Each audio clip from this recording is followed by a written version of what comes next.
রাত্রি যখন গভীর হয়, আজ শুনবেন অন্তিম পর্ব।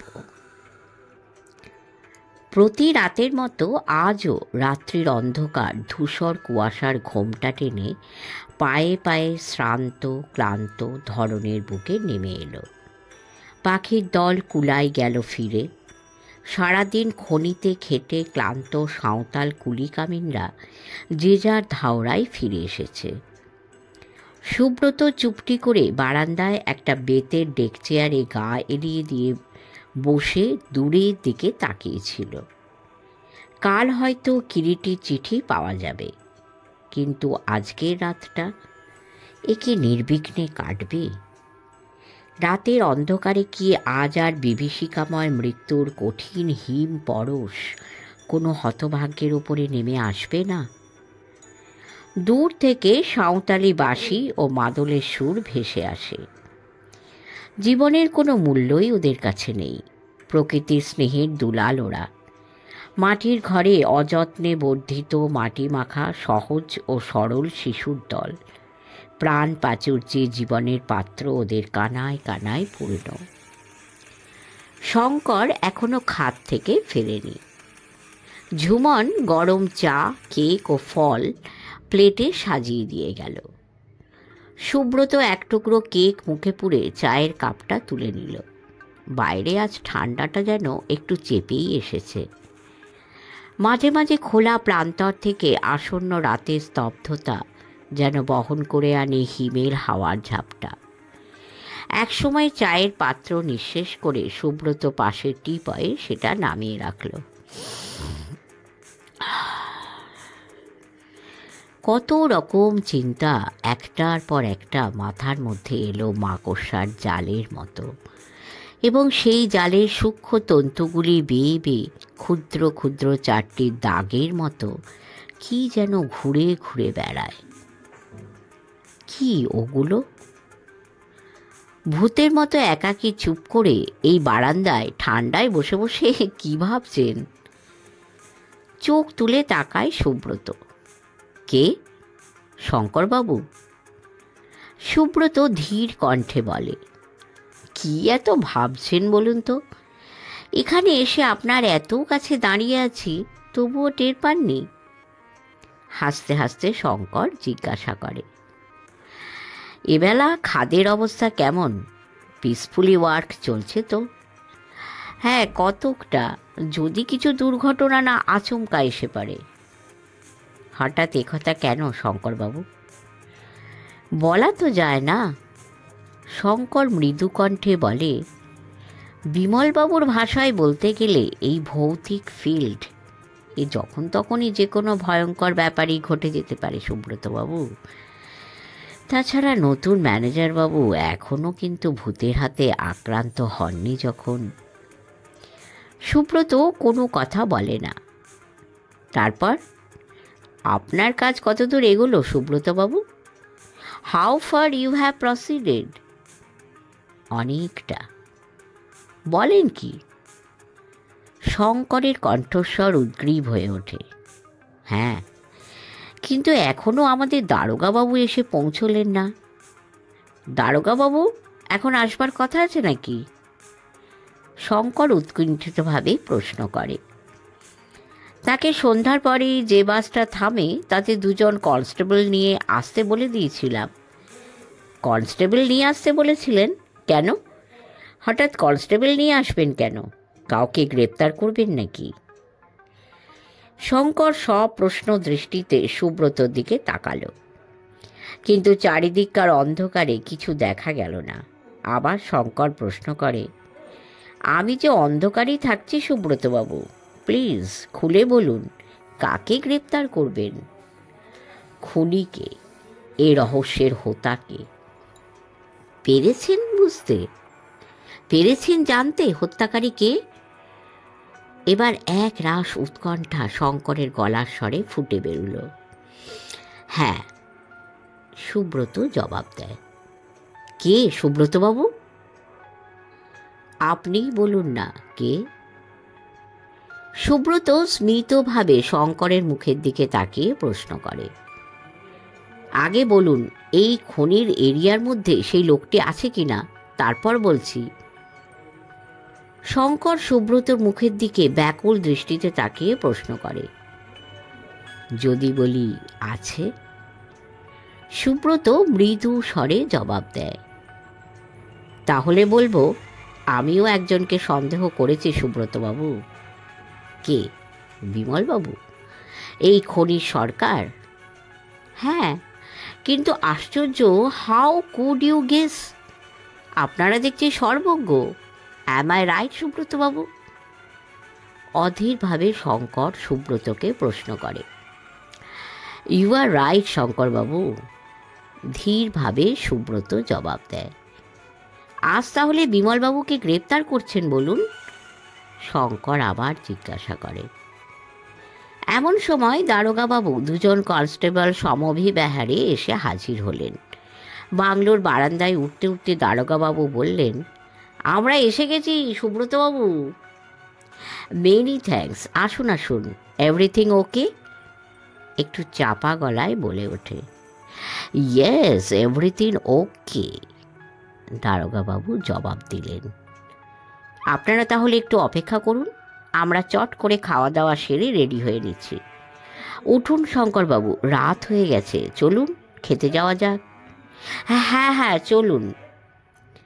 সুব্রত ও শঙ্কর দুজনে উঠে পড়ল। রাত্রি গভীর হয়েছে। সুব্রত, শঙ্কর, দারোগাবাবু তিনজনে নিঃশব্দে কালো কয়লার গুঁড়ো কাঁকড় ঢালা অপ্রশস্ত রাস্তাটা, যেটা বরাবর অফিসারদের কোয়ার্টারের দিকে চলে গেছে, সেই রাস্তা ধরে প্রেতের মতো এগিয়ে চলে। সকলেরই পায়ে রবার শু। কাঁকড় কয়লা বিছানো রাস্তা দিয়ে চললেও কোনো শব্দ পাওয়া যায় না। সকলে এসে বরাবর বিমলবাবুর কোয়ার্টারের সামনে দাঁড়ালো। এর মধ্যেই চারিদিকে কুয়াশা জমেছে। আশেপাশে সব কিছু আবছা অস্পষ্ট হয়ে উঠেছে। বিমলবাবুর কোয়ার্টারটা কুয়াশার ওড়না জড়িয়ে যেন আবঝা হয়ে দাঁড়িয়ে আছে। আগে সুব্রত ও তার পিছনে দারোগাবাবু ও শঙ্কর পা টিপে টিপে বিড়ালের মতো সন্তর্পণে বারান্দা অতিক্রম করে ঘরের দরজার সামনে গিয়ে দাঁড়ালো। ও কি? সুব্রত সবিস্ময়ে দেখল দরজার দুপাশের দুটো ভেজানো কবাটের ফাঁক দিয়ে ঈষৎ ম্রিয়মাণ একটা আলোকরশ্মি যেন অতি সন্তর্পণে বাইরে উঁকি দিচ্ছে ভয়ে ভয়ে। সুব্রত একবার চেষ্টা করলে দরজার ফাঁক দিয়ে কিছু দেখা যায় কিনা দেখবার, কিন্তু কিছুই দেখা যায় না। আঙুলের চাপ দিতেই ভেজানো দরজা আরও ফাঁক হয়ে গেল। ঘরের এক কোণে একটা হ্যারিকেন জ্বলছে। প্রচুর ধূম উদ্গীরণ করে হ্যারিকেনের চিমনিটা কালো হয়ে ওঠায় আলো অত্যন্ত মলিন বলে মনে হয়। প্রথমটায় সেই মলিন আলোয় সুব্রত কিছুই দেখতে পেল না, কিন্তু পরক্ষণেই ভালো করে দৃষ্টিপাত করেই সুব্রত ভয়ঙ্কর রকম চমকে উঠল। ও কি, সেই শালবনে দেখা পাগলটা না? কে একজন উপুর হয়ে ঘরের মেঝেতে পড়ে আছে। পাগলটা সেই ভূপতিত দেহের উপরে ঝুঁকে অত্যন্ত নিচু হয়ে কি যেন করছে। ডান হাতের পিস্তলটা বাগিয়ে বাঁ হাতে টর্চটা ধরে বোতাম টেপার সঙ্গে সঙ্গেই সুব্রত আচমকা দরজা ঠেলে ঘরের মধ্যে লাফিয়ে পড়ল। টর্চের তীব্র আলোর ঝাপটা মুখের উপর পড়তে পাগলটা চমকে লাফিয়ে উঠল। কিন্তু ও কি, পাগলটার হাতে একটা উদ্যত পিস্তল! সুব্রত থতমত খেয়ে দাঁড়িয়ে গেল। কে তুই? শিগগির বল, কে তুই? সহসা একটা উচ্চরোলের হাসির প্রচণ্ড উচ্ছ্বাসে সমগ্র ঘরখানে উচ্ছ্বসিত হয়ে ওঠে। পাগলটা হাসছে। সকলেই স্তম্ভিত এবং বাক্যহারা।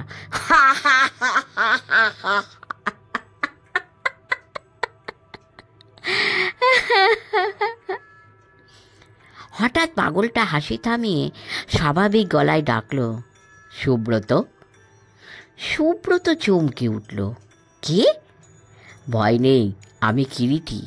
হ্যাঁ, কিরিটি তুই? এ কি বিস্ময়!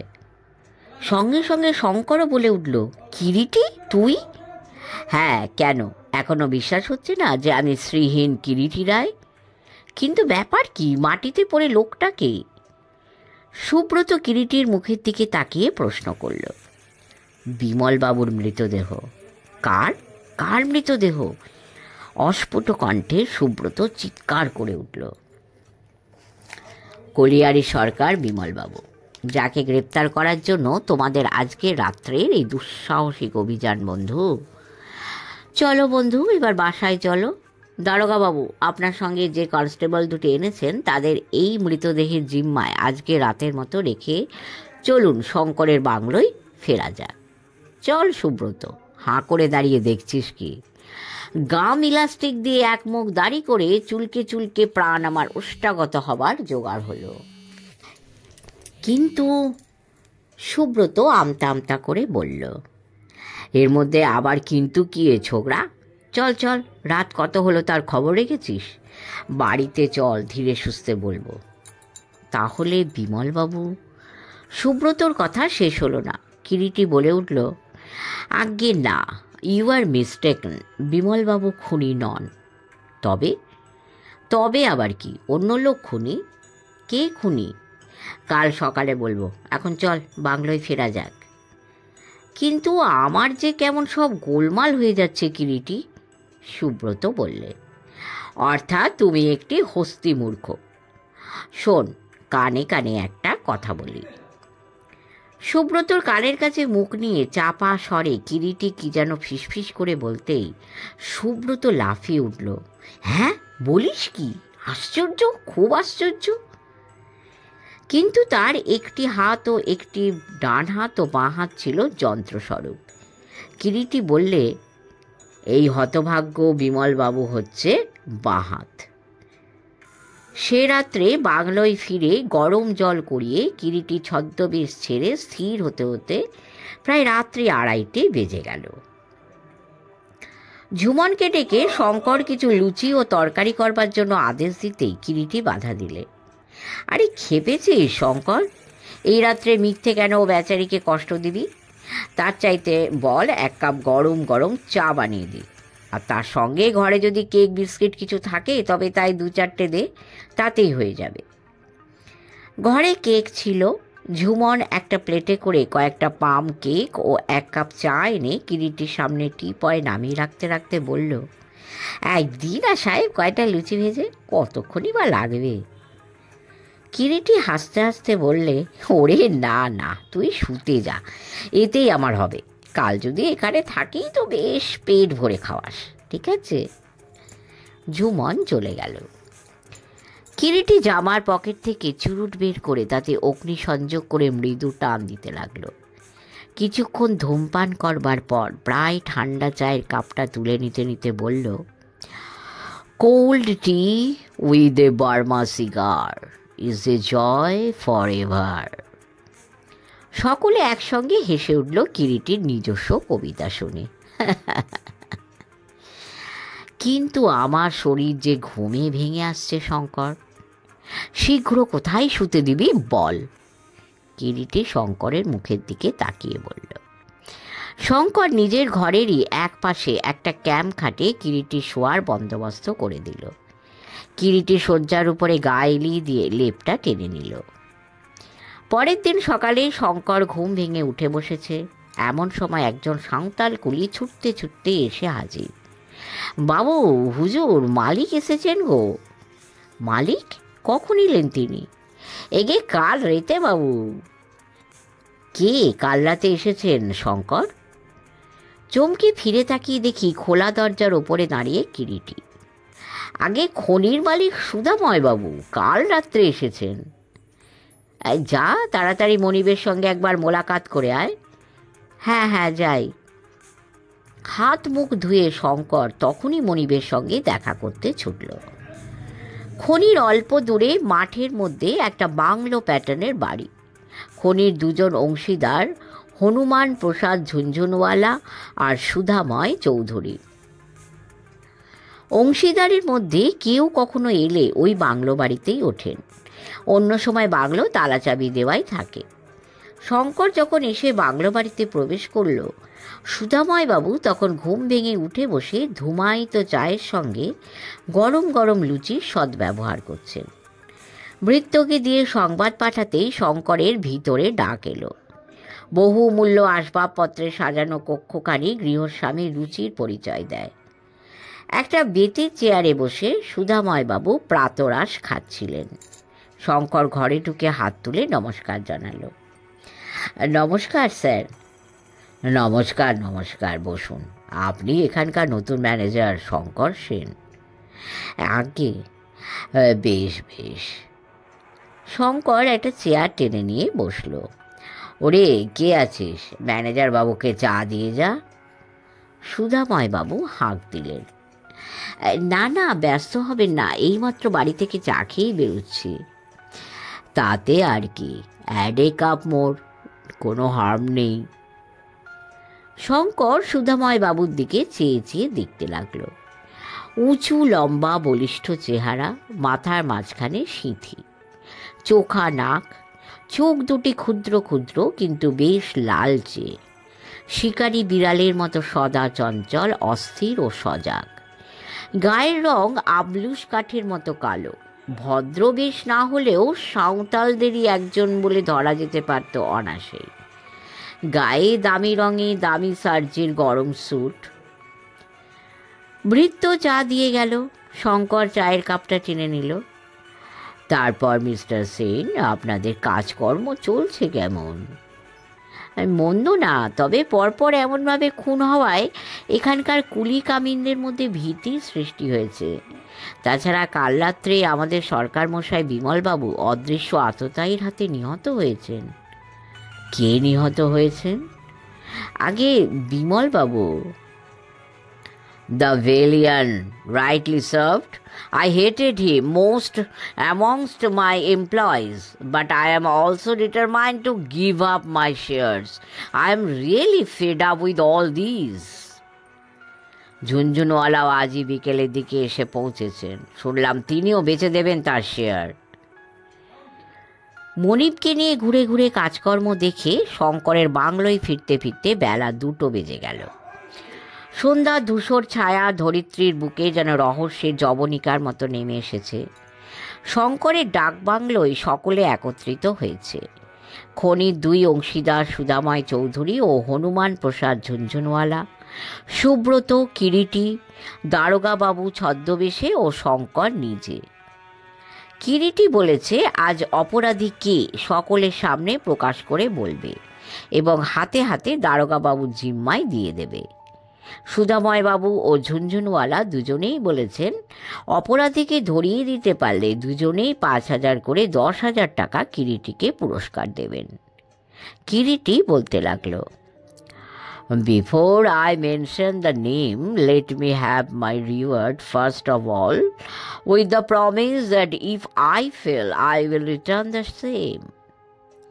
সুধাময়বাবু ও ঝুনঝুনওয়ালা দুজনে হাসতে হাসতে 5,000 করে 10,000 টাকা দুখানা চেক লিখে দিলেন। এই নিন। তাহলে আপনারা সকলে শুনুন। এই খনি অভিশপ্ত নয়, ভূতের আস্থানাও নয়, প্রচুর লাভের খনি। এবং আজ পর্যন্ত এই খনিতে যতগুলো খুন হয়েছে তার জন্য সর্বাংশে দায়ী খনির অন্যতম অংশীদার স্বয়ং সুধাময় চৌধুরী। ঘরের মধ্যে বজ্রপাত হলেও বোধহয় এতটা কেউ চমকে উঠত না। প্রবল ব্যঙ্গ মিশ্রিত স্বরে সুধাময়বাবু প্রচণ্ড হাসির তুফান তুলে চেয়ার থেকে উঠে দাঁড়ালেন।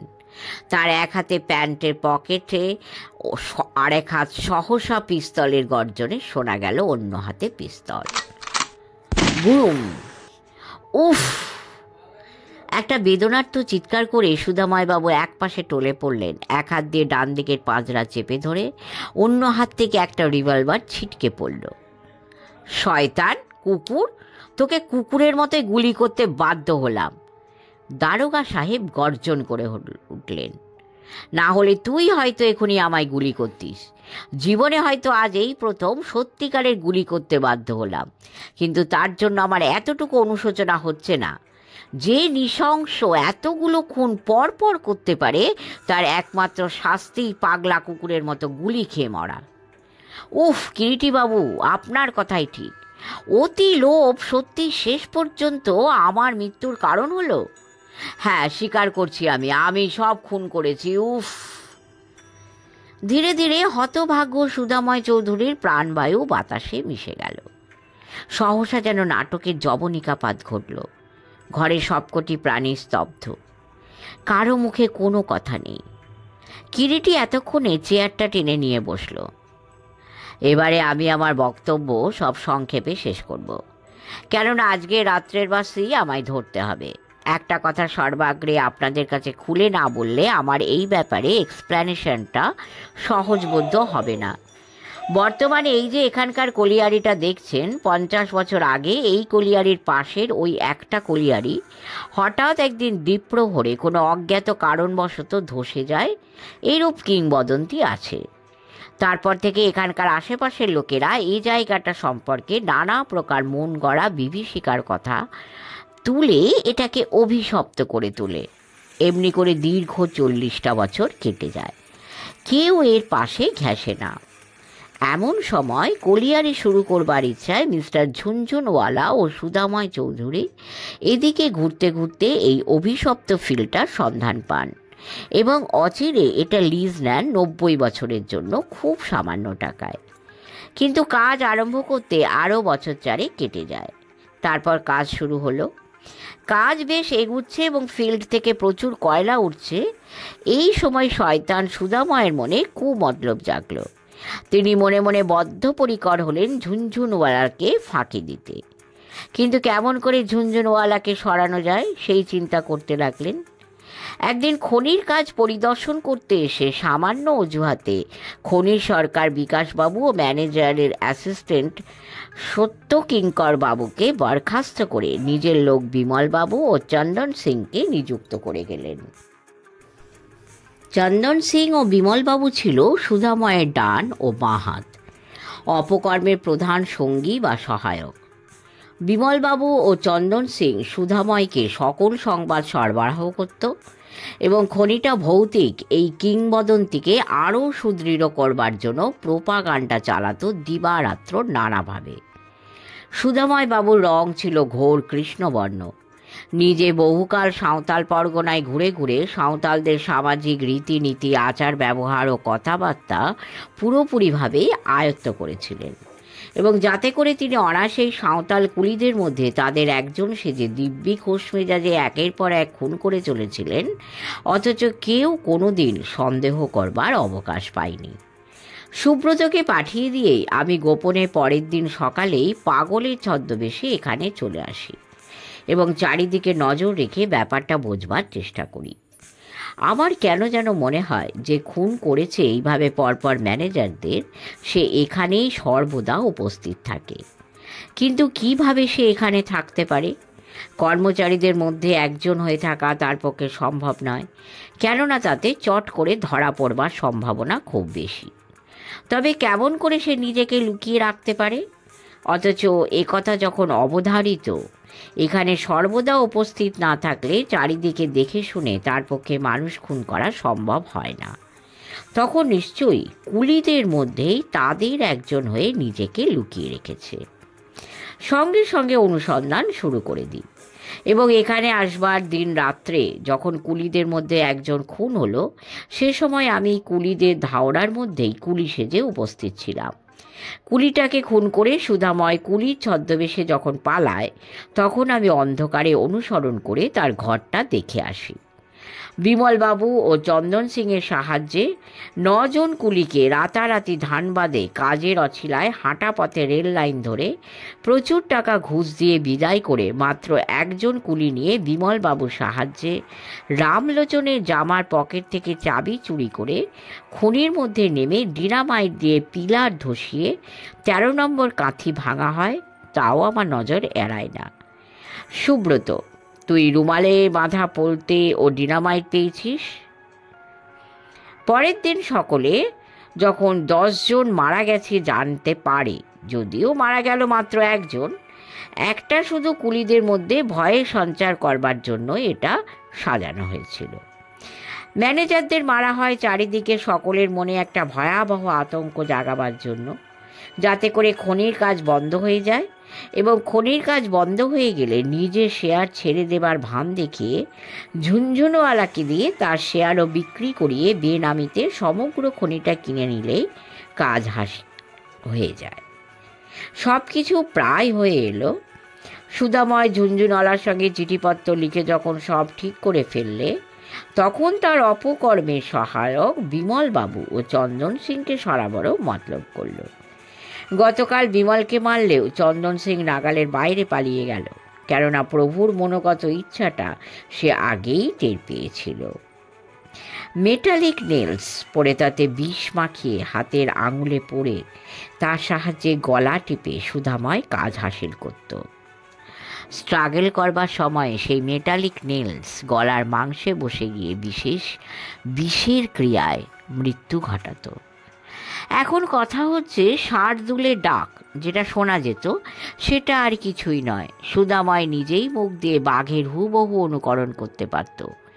তোমরা হয়তো শুনে থাকবে একজন অবিকল পশুপক্ষীর ডাক মুখ দিয়ে অনুকরণ করতে পারে।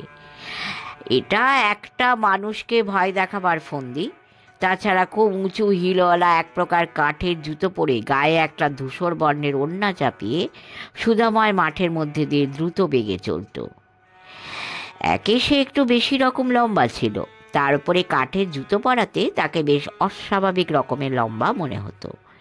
কাঠের জুতো ব্যবহার করবার অন্য আরেকটা মতলবও ছিল, তাতে পায়ের ছাপ পড়তো না। সুব্রতকে মারবার জন্য একটা সাঁওতাল কুলিকে সুধাময়ী এনগেজ করেছিলেন। কুলিটা বিষাক্ত তীর ছুঁড়ল, কিন্তু আনসাকসেসফুল হলো। কিন্তু সুব্রতকে তীর ছোড়ার সঙ্গে সঙ্গে সুধাময়ও লোকটাকে গুলি করে মারে। আমি সেই সময় ওদের পেছনে ফলো করতে করতে উপস্থিত ছিলাম। সব ব্যাপারটা নিজের চোখের সামনেই ঘটতে দেখেছি। এই হলো এখানকার খনির মৃত্যু রহস্য। কিরিটি চুপ করল। আমাদের গল্প এখানেই শেষ হলো রাত্রি যখন গভীর হয়। অবশ্যই আমাদের চ্যানেলের সঙ্গে থাকবেন। সাবস্ক্রাইব, লাইক এবং শেয়ার তিনটেই করবেন। ঈশ্বরের করুণায় সকলে ভালো থাকবেন। নমস্কার।